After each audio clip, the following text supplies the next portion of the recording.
ओम गण गणपतये नमः। यदि इस चैनल पे आप नए हैं तो इस चैनल को सब्सक्राइब करें, लाइक करें और शेयर करें। आज का विषय है कि गणेश भगवान को कैसे प्रसन्न करें, क्योंकि गणेश भगवान बुद्धि का देवता है और अगर यदि आपका बुद्धि ठीक है तो हर काम सही तरीके से करेंगे। यदि आपका बुद्धि खराब है तो आप हर काम को खराब करेंगे। इसलिए सिद्धि बुद्धि श्री महागणाधिपतये नमः का जाप कैसे करें, इस पे आज आप लोग को हम बता रहे हैं कि कैसे गणेश भगवान का आपके ऊपर कृपा मिले और आप अपने पूजा में जितने भी विघ्न बाधा होने वाला है उन सब बाधाओं से कैसे मुक्ति प्राप्त करें। सबसे पहले बुध का दिन गणपति भगवान का होता है। यदि आप गणेश भगवान को मानते हैं या तो पूजा किन्हीं का भी पूजा करते हैं तो सबसे पहले गणेश भगवान का आराधना करना चाहिए। उससे पूजा में सफलता मिलता है, बुद्धि में सफलता मिलता है, तरीका में सफलता मिलता है। इसलिए हम लोग गणेश भगवान को प्रसन्न करने के लिए यदि आप बुधवार के दिन धुरवा अगर गणेश भगवान पे चढ़ाते हैं तो आपका धीरे धीरे बुद्धि सही होना चालू हो जाता है। यदि आप गणेश भगवान को और प्रसन्न करना चाहते हैं तो बुध के दिन अगर गौ माता को 1 रोटी 2 रोटी अपने हाथों से खिलाते हैं तो आपका बुद्धि बिल्कुल प्रखर होना चालू हो जाएगा, आपके अंदर योग्यता आना चालू हो जाएगा। दोस्तों, बहुत सारे हताश निराश होकर बैठ जाते हैं, उनको कुछ समझ में ही नहीं आता है कि अब क्या करें नहीं करें, कैसे मेरा काम होगा। तो उन भाइयों बहनों के लिए मैं इस वीडियो को बना रहा हूँ। उनको इस वीडियो को देखना चाहिए और मेरे बताए हुए वीडियो पे अमल करेंगे, निश्चित रूप से उनको सफलता मिलेगा। या तो उनको पूजा में मन नहीं लगता है, अगर इस वीडियो को अगर देखेंगे, मेरी वीडियो को सुनेंगे तो सुनने से भी मेरे द्वारा गुरु कृपा उन पर जरूर आशीर्वाद बरसाएंगे। इसलिए आप लोग कोई भी जब पूजा करते हैं तो सबसे पहले अपने मन विचार अंतःकरण को शुद्ध करना चाहिए। वो भी मंत्र से शुद्ध कर सकते हैं। यदि मंत्र नहीं आता है तो बाईं हाथ में जल लेकर दाईं हाथ में ढककर और अपने शरीर पे छिड़काव करें। छिड़काव करने से आपके शरीर जो है शुद्ध हो जाता है और जब शुद्ध हो जाता है तो शुद्ध आत्मा में परमात्मा का वास होता है। भगवान तभी आपको सफलता देते हैं, भगवान तभी आपको कृपा देते हैं जब आपकी शरीर पवित्र हो। जब पवित्र आपका शरीर नहीं रहेगा तो भगवान कभी भी आपके शरीर पे आशीर्वाद नहीं दे सकते हैं। इसलिए सबसे पहले हम लोग अपने शरीर को शुद्धिकरण करना चाहिए। शुद्धिकरण करने के बाद हम लोग एक दीपक लगाएंगे और बहुत भाई बहन तो हैं कि ऐसा दीपक लगाते हैं कि 5 मिनट भी नहीं जलता है और वो बुझ जाता है। वैसे भाई बहन को कृपा जितना मिलना चाहिए वो नहीं मिल पाता है। हम तो बोलेंगे कि कोई भी दीपक अगर आप जलाते हैं तो कम से कम आधा घंटा 1 घंटा 5 घंटा जलना चाहिए, उससे आपके घर में कृपा आता है। अगर अखंड दीपक जलाते हैं तो और आपके घर में कृपा आना चालू हो जाएगा। यदि अखंड दीपक नहीं जला सकते हैं तो घी का दीपक और कच्चा सूत का बाती लगाकर आप अगर पूजा में इसको जलाते हैं तो आपको अपार सफलता मिलता है और आपके घर में धन्य धन लक्ष्मी का आगमन होना चालू हो जाता है। बहुत सारे भाई बहन गलती क्या कर देते हैं, इसके वजह से उनको जो रिद्धि सिद्धि मिलना चाहिए वो नहीं मिल पाता है। क्योंकि बहुत भाई बहन पूजा में जाते हैं और 5 मिनट भी नहीं होता है, सिर्फ दीपक जलाते हैं, अगरबत्ती जलाते हैं और गोड़ लाग के चल देते हैं।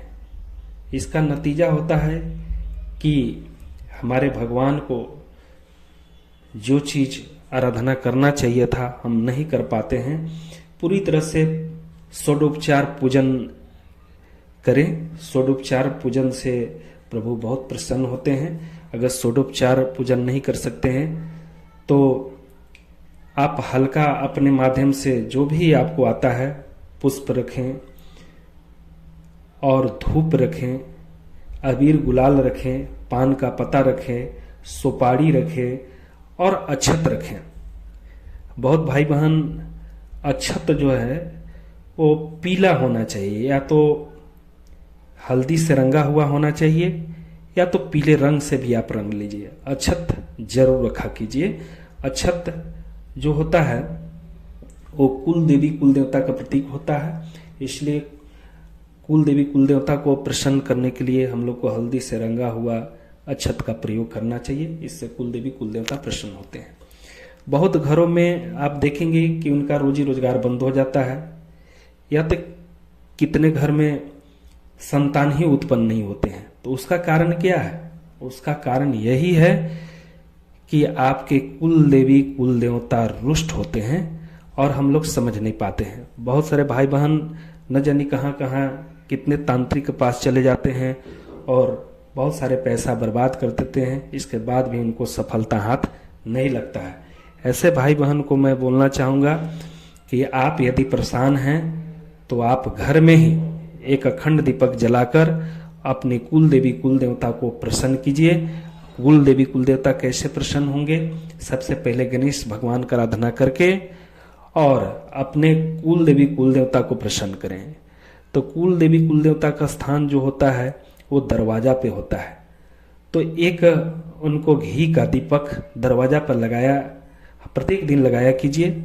इससे भी कुल देवता प्रसन्न होते हैं। दूसरी बात, पितृ जब नाराज होते हैं तो आपका संतान रोक देते हैं या तो रोजी रोजगार रोक देते हैं। तो ऐसे में अगर पितृ को खुश करने के लिए सबसे सरल तरीका है कि आप शनिवार के दिन पीपल के पेड़ में 2 लड्डू, 2 लौंग और 1 गिलास पानी रख के और 5 अगरबत्ती लगा के आ जाइए। इससे भी आपके पितृ देवता प्रसन्न हो जाते हैं और प्रसन्न होने के बाद आपको आशीर्वाद देते हैं। तो आज का जो टॉपिक था ये कुल देवी कुल देवता पर था और गणपति भगवान को कैसे हम प्रसन्न करें। क्योंकि कोई भी पूजा जब होता है तो सबसे पहले गणेश भगवान का आराधना किया जाता है, इसके बाद ही किसी भी देवी देवता को हम लोग पूजा करते हैं। बहुत सारे भाई बहन गलत कर देते हैं कि गणपति भगवान को आराधना करते ही नहीं है, पूजा करते नहीं है। उसका नतीजा होता है कि जितना उनको फल मिलना चाहिए, जितना साधना में उनका मन लगना चाहिए, मन नहीं लग पाता है और परेशान हो जाते हैं, हताश हो जाते हैं और हताश होकर सोचते हैं कि पूजा करने के बाद भी कुछ नहीं मिल पा रहा। और इसके बाद न जाने कितने तांत्रिक मंदिर कहाँ कहाँ नहीं दौड़ने लगते हैं, भटकने लगते हैं और अपने घर का पूजा छोड़ देते हैं। उससे और कुल देवी कुल देवता नाराज हो जाते हैं और नाराज होने के बाद बहुत उनका स्थिति खराब हो जाता है। और जब स्थिति खराब हो जाता है तो अब उनको समझ में नहीं आता है कि करे तो क्या करे। उस परिस्थिति में वो बेचारे बहुत परेशान हो जाते हैं। उनके पास कोई ऑप्शन नहीं होता है, उनके पास कोई तरीका नहीं होता है। वो एकदम लाचार हो जाते हैं, वो विवश हो जाते हैं और आत्महत्या करने पर भी मजबूर हो जाते हैं। ऐसे भाई बहनों को अगर मेरा वीडियो आप लोग सुन रहे हैं तो उन भाइयों बहनों को मैं बोलूंगा कि सिर्फ मेरा वीडियो सुनकर भी अगर यदि पूजा आप चालू कर दिए तो निश्चित रूप से आपको पूजा में मन लगना चालू हो जाएगा और जिस इच्छा के साथ आप पूजा कर रहे हैं वो इच्छा का धीरे धीरे पूर्ति होना चालू हो जाएगा। ये मैं रिकॉर्डेड आपको जो वीडियो मैं दे रहा हूं, अगर पूरी तरह से आप इसको प्रत्येक दिन भी आप सुनना चालू कर दिए तो निश्चित रूप से आपके घर में कोई भी नकारात्मक ऊर्जा भी हो तो ऊर्जा छोड़ के भागना चालू कर देगा। ये मैं दावे के साथ बोल रहा हूं। तो आज का वीडियो जो था ये बहुत महत्वपूर्ण वीडियो है, इसको लाइक करें, सब्सक्राइब करें। बहुत बहुत